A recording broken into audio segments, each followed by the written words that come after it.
Magandang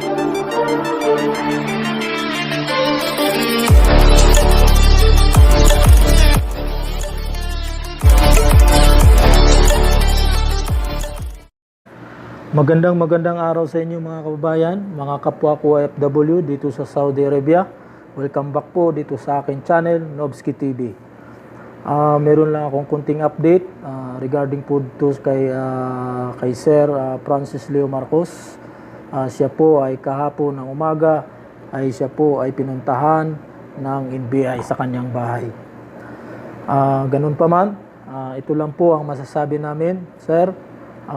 Isa ka na po kabahagi ng kasaysayan ng Pilipinas sa puso't isipan ng bawat Pilipino dahil sa inyong pagtulong at sa paggawa ng mabuti sa panahong itong crisis na ito.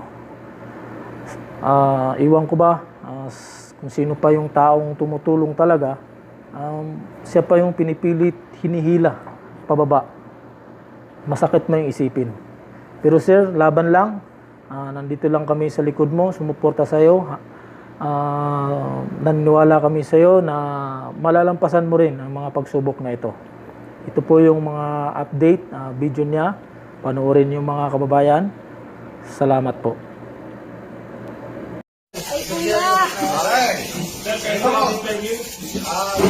Ako na yung magsasalita, no? Unang-unang,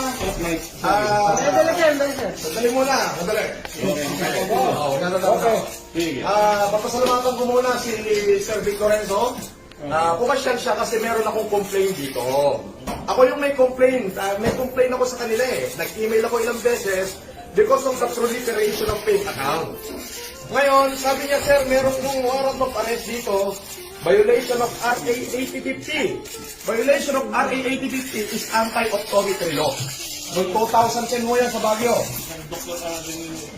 Optometry. So, kasi sinampahan ako ng Integrated Philippine Association of Optometrists o yung mga grupo ng mga optical clinic sa Baguio dahil wala silang kinita noong 2009 sapagkat ako po ay namimigay ng libreng check-up, libreng salamin sa mata.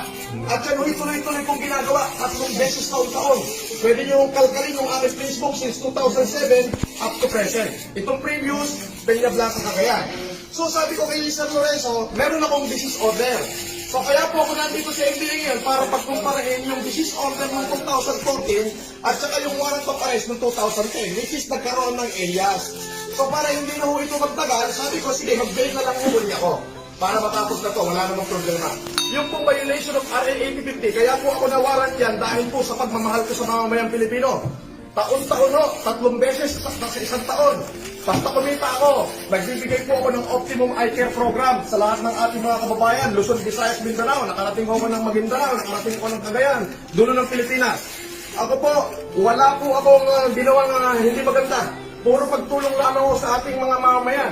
Isa lang ako at tinitignan ko rito na talagang may tinamaan mo dun sa Mayaman Challenge ko at talagang gusto po akong pabagsakin. Yun po, yun lamang po ang aking masasabi.